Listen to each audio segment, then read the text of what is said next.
Mademoiselle Rougemont! Qu'est-ce qu'il y a, Sébastien? C'est le fantôme! Le fantôme? Oh, mademoiselle, la porte d'entrée était ouverte et il y avait une ombre blanche. Vous avez vu une ombre blanche? Oui, comme je vous vois, elle montait le grand escalier. Oh! Oh! Et où le fantôme allait-il? Hein? Une fois arrivé à l'étage, il a disparu. Oh, mon Dieu! Et Monsieur Gérard, qui n'est pas encore là, moi qui lui ai écrit pour qu'il revienne sans tarder. Oh, qu'allons-nous devenir en attendant? Qu'est-ce qu'il y a? Répondez, qu'est-ce qui se passe? Rien, vous ne dormez pas, mademoiselle Claire? Venez avec moi, Sébastien, et pas un mot. Bien, mademoiselle, je vous suis.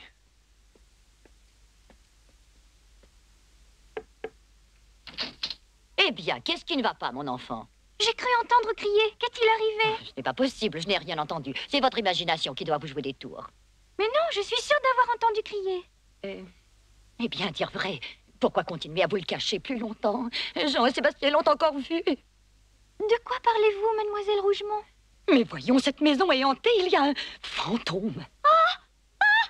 Une ombre blanche qui vient rôder un peu partout. Un fantôme dans la maison! Oh, calmez-vous, mademoiselle Claire. Le fantôme est parti maintenant. Vous n'avez rien à craindre. Mais il va revenir, je le sais. Oh, j'ai peur. Mais puisque je vous dis qu'il n'y a plus rien à craindre, Sébastien restera avec vous. Mademoiselle Rougemont, faites venir papa, je vous en supplie. Écrivez-lui pour qu'il revienne tout de suite à la maison. Bien, mademoiselle.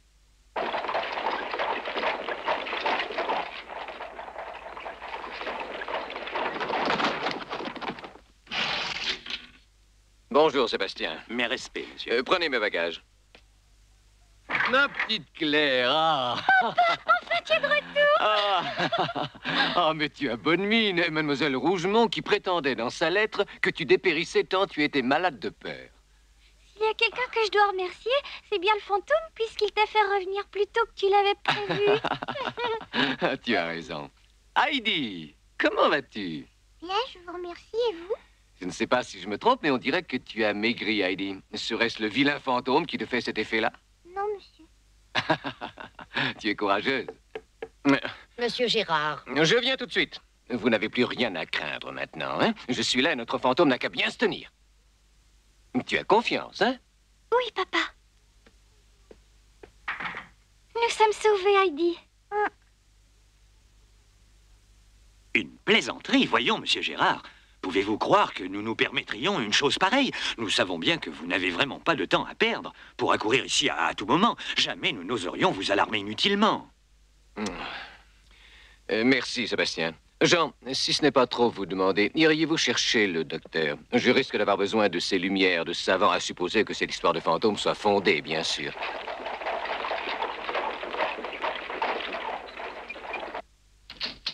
Je vous en prie. Je suis contente de vous voir, docteur. Bonjour, Claire. Tu as l'air d'aller beaucoup mieux. Ce soir, le docteur et moi allons essayer de savoir à quoi ressemble le fantôme. Oh, tant mieux. Heidi, quelque chose ne va pas? Bonsoir, docteur. Je te trouve bien palote. Tu avais meilleure mine la dernière fois. Elle qui mangeait si bien, elle n'a presque plus d'appétit. Il va falloir y remédier. Je t'examinerai quand on aura fini avec cette histoire de fantôme. Ce n'est pas la peine, docteur, je ne suis pas malade. Puisque les domestiques ne sont pas en cause, apparemment, il ne peut s'agir que d'un voleur. Quoi, un voleur, ici? Ah, c'est l'heure, docteur.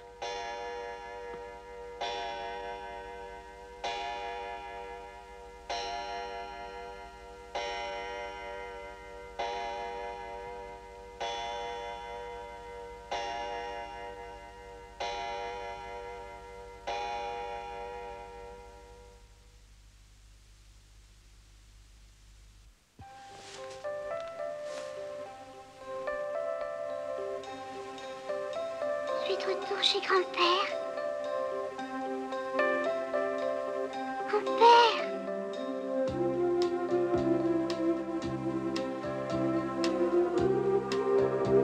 Grand-père, où es-tu? Hercule!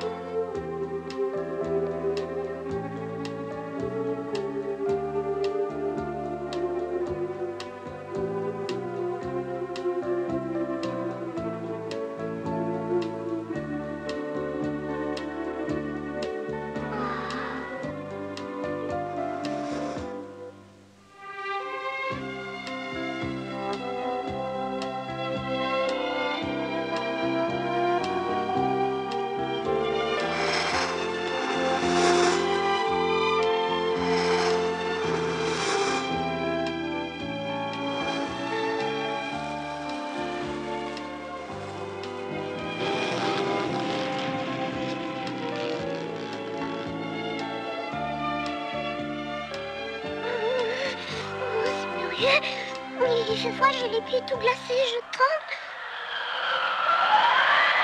Qui va là? Je vous somme de répondre.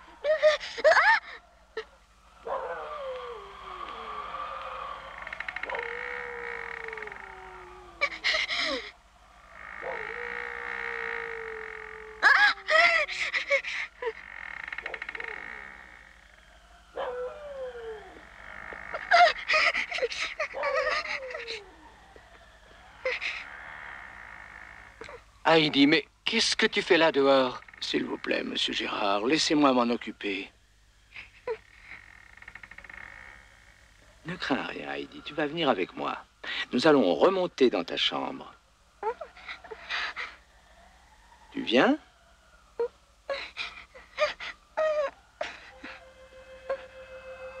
N'aie pas peur, allons.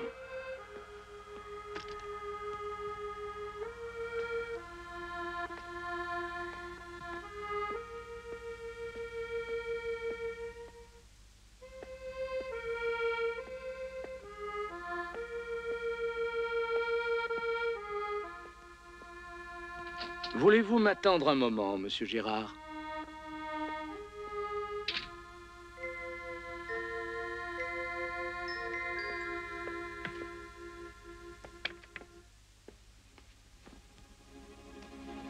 Là, il ne faut pas que tu aies froid.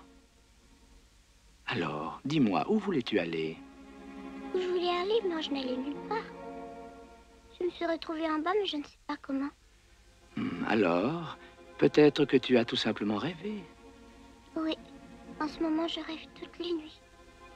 Dans tes rêves, les choses te semblent-elles aussi vraies que dans la réalité? Oui, c'est toujours le même rêve.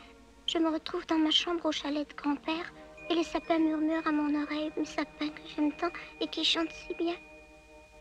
Et il y a plein d'étoiles qui me font comme des clins d'œil de partout, c'est si beau. Oh, je vois.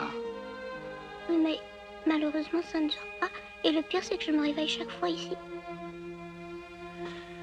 Dis-moi, as-tu mal quelque part? À la tête, peut-être, dans le dos? Non, j'ai mal nulle part. Seulement, j'ai comme un gros poids qui m'étouffe ici. Est-ce que tu as parfois mal au cœur? Non, pas vraiment. Mais c'est si lourd sur mon cœur que ça me donne envie de pleurer. Je comprends. Surtout, tu ne te retiens pas de pleurer, j'espère. Mais je n'ai pas le droit de pleurer. Mademoiselle Rougemont me l'a formellement défendu. Oh, je vois. Alors tu ne pleures jamais et tu ne peux même pas en parler. Entre nous, Heidi, réponds-moi. Est-ce que tu aimes vivre à Francfort? Oui, Où est-ce qu'il habite, ton grand-père? dans les Alpes. Ça te plairait d'y retourner? Oh non, il faut que je reste ici, la santé de Claire en dépend.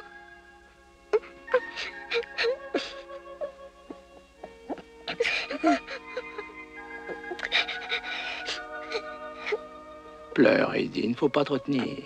Pleure, petite, soulage-toi. Essaie de dormir, tu verras, tu iras mieux.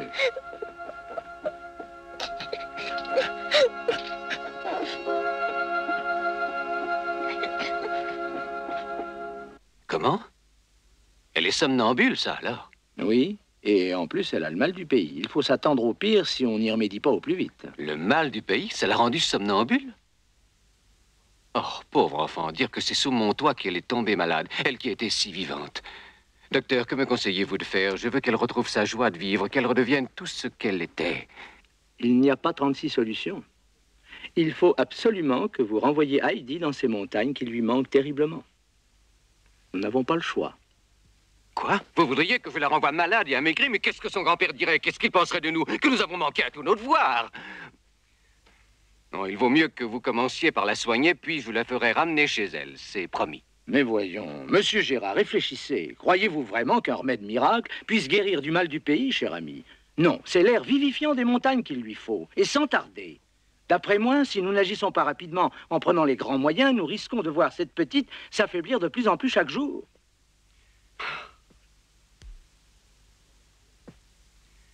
Je vous remercie, docteur. Je vais suivre votre conseil.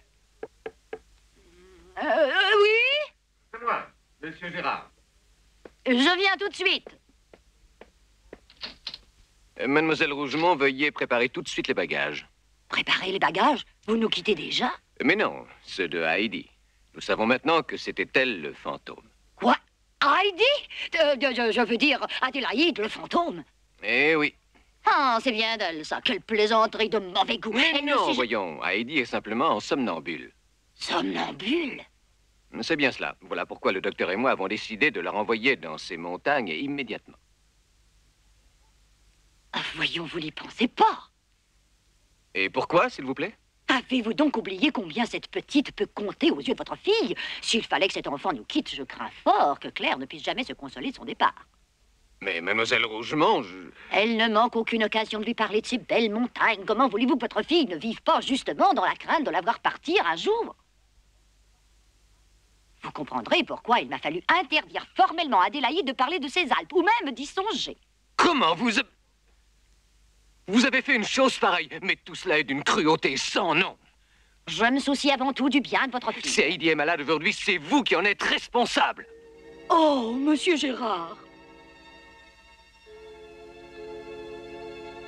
Faites venir sa tante dans les plus brefs délais.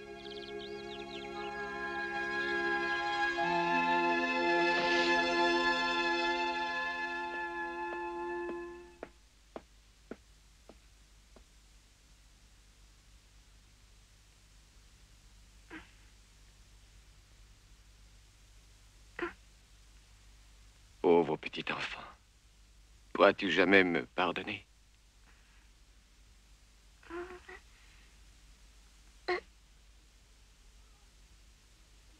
Oh, monsieur. Allons, reste couché, calme-toi. Heidi, j'ai une bonne nouvelle à t'annoncer. Écoute bien surtout. Tu vas retourner chez ton grand-père dès ce matin. Hein? Oui, tu vas revoir tes montagnes, Heidi. Les montagnes? Oui, à cette heure-ci, demain, tu seras là-bas. À Dorfli? Mais alors je vais revoir tout le monde, grand-père, Hercule. Oui, tous ceux que tu aimes. Je t'en donne ma parole, Heidi. Ce n'est pas un rêve, cette fois-ci. Youpi! Je me retourne chez moi!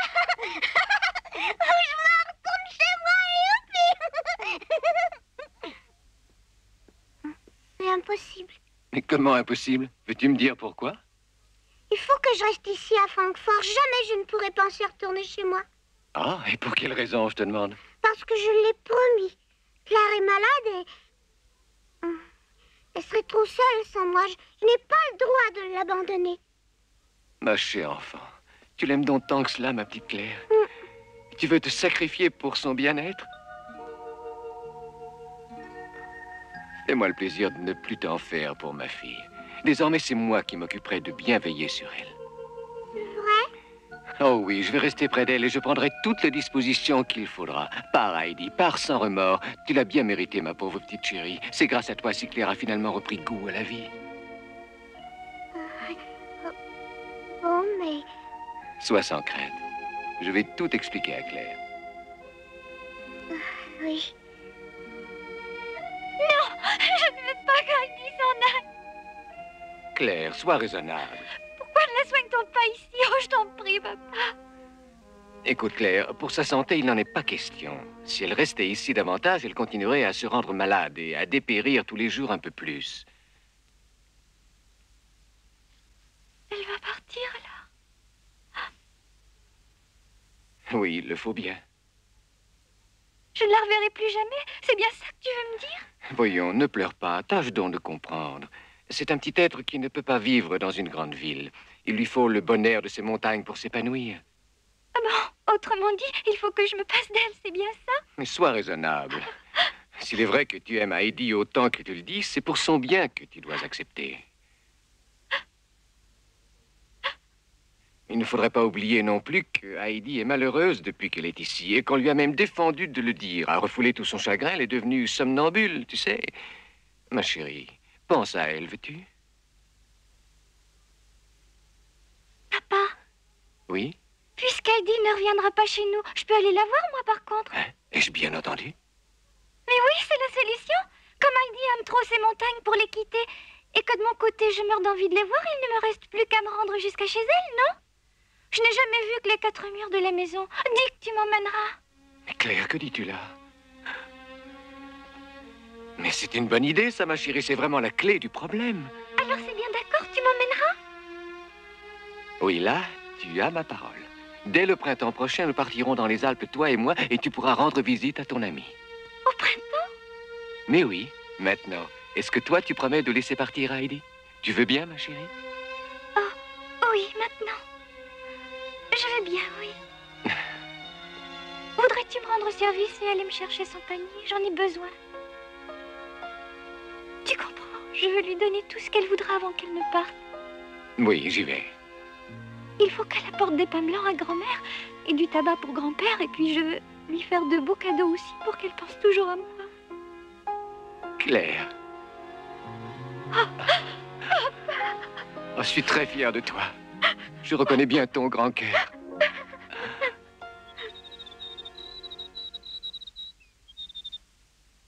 Monsieur Gérard, je crains que Dette ne soit pas libre avant la fin de la semaine prochaine.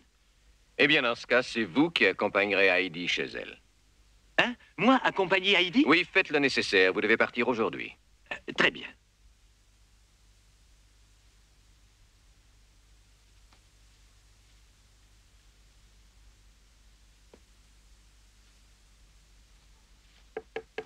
Entrez. Oh, c'est toi, Claire. Claire, je veux dire... Je suis contente pour toi, Heidi. Moi, j'ai de la peine, tu sais. Cesse de t'en faire, va, c'est de ma faute à moi. Je le savais que tes montagnes te manquaient énormément. Je te demande pardon de mon égoïsme. Heidi, je me suis mal conduite. Claire, voyons. Tiens. Allez, prends, c'est pour toi, va, ouvre-le. Oh, des petits pains blancs. Des petits pains pour grand-mère et aussi du bon tabac pour mon grand-père. Oh, merci, merci, t'es si bonne. Je vais aussi faire prévenir Sébastien d'en apporter d'autres avec lui. Les jolis mouchoirs, merci, Claire, je suis si contente. Merci de tout mon cœur. Et ça, qu'est-ce que c'est, dis-moi? Oh, ce que c'est beau. Avec ça, je vais faire des progrès en couture. Mais qu'est-ce que... Il te va très bien, tu sais, c'est parfait avec ta belle robe, tu es très jolie. Mais... Voyons, Heidi, tu n'y penses pas, je sais que tu l'aimes bien, mais vois comme il est vieux, même démodé. Ah oui, tu crois vraiment? Remarque, tu peux l'emporter avec toi dans tes affaires, alors... C'est ce que je vais faire. Claire, je ne sais vraiment pas comment te remercier.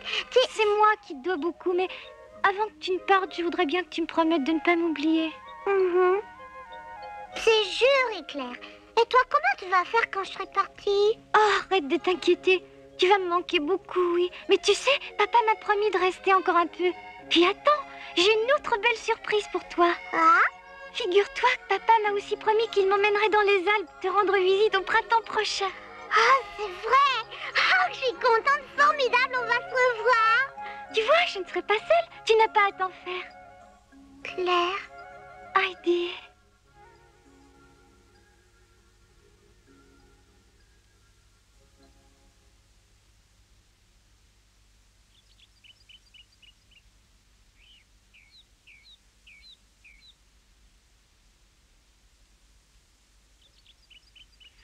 Bonne chance, Heidi. Merci. Prends cette lettre. Fais-y attention, n'oublie pas de la remettre à ton grand-père de ma part, hein, c'est très important. Promis. Il va être bien content. Et vous, monsieur, dites au docteur que je le remercie bien. Sois tranquille, je n'y manquerai pas. Allez-y, Jean, il est déjà tard. Au revoir, à bientôt, Claire. Au printemps prochain. Au revoir, Heidi. Claire. Heidi.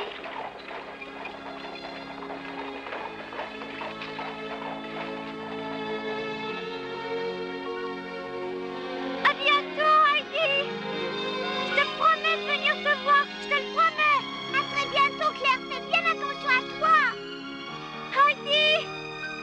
Claire.